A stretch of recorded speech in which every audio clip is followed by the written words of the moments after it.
আসসালামু আলাইকুম রহমতুল্লাহ। নামাজে চোখ বন্ধ করা, গমদুল আইনাইনি ফিসসালাহ বিষয়ে আলেমদের মাঝে মতভেদ রয়েছে। নামাজে চোখ বন্ধ করে নামাজ পড়া যাবে কিনা সেই বিষয়ে আলোচনা করা হবে ইনশাআল্লাহ। সবাই মনোযোগের সহিত শুনবেন, পুরো ভিডিওটি দেখবেন। আজকের বিষয় হলো নামাজে চোখ বন্ধ করা বিষয়ে আলেমদের মাঝে মতভেদ রয়েছে। আসুন হাদিস ও আলেমদের মতামত দেখি।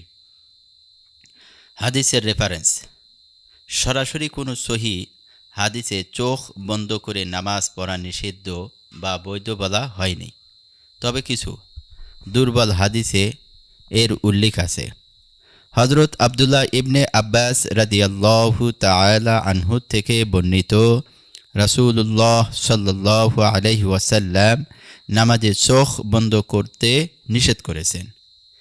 হাদিসটি এসেছে ইবনে মাজাহ হাদিস, ইবনে আবি শাইবা আল মুসান্নাফ, তবে হাদিসটির সনদ দুর্বল। ইবনে কাইয়্যিম রহমাতুল্লাহি আলাইহি বলেন,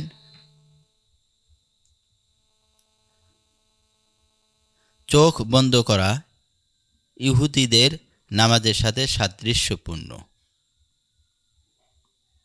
রাসূলুল্লাহ সাল্লাল্লাহু আলাইহি ওয়াসাল্লাম আমাদের তাদের সাথে সাদৃশ্য না করতে বলেছেন। জাদুল মাআত।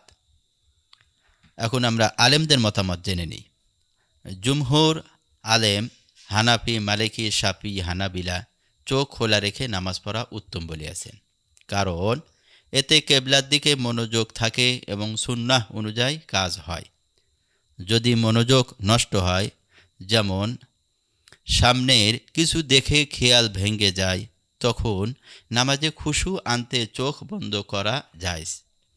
ইমাম নববী রহমাতুল্লাহি আলাই বলেন, চোখ বন্ধ করা মাকরুহ, তবে যদি মনোযোগ বাড়ানোর জন্য হয় তাহলে কোনো সমস্যা নেই। আল মাজমু। সংক্ষেপ আকারে জেনে নিই। চোখ বন্ধ করা সাধারণভাবে মাকরুহ, অপছন্দনীয়, কারণ এটি সুন্নাহ বিরোধী এবং ইহুদিদের কাজের সাথে মিল আছে। তবে যদি মনোযোগ ধরে রাখার জন্য প্রয়োজন হয়, তখন তা অনুমোদিত এবং গুনাহ হবে না। আল্লাহ তাআলা রব্বুল আলামিন নামাজের ভিতরে আমাদের সকলকে চোখ খোলা রেখে নামাজ পরিপূর্ণ আদায় করার তৌফিক দান করুক। আল্লাহু আলাম। যারা চ্যানেলটি সাবস্ক্রাইব করেন না, সুন্দর সুন্দর এইরকম মাসআলাগুলো পাওয়ার জন্য চ্যানেলটি সাবস্ক্রাইব করে দিবেন। আসসালামু আলাইকুম ওয়া রাহমাতুল্লাহি ওয়া বারাকাতুহু।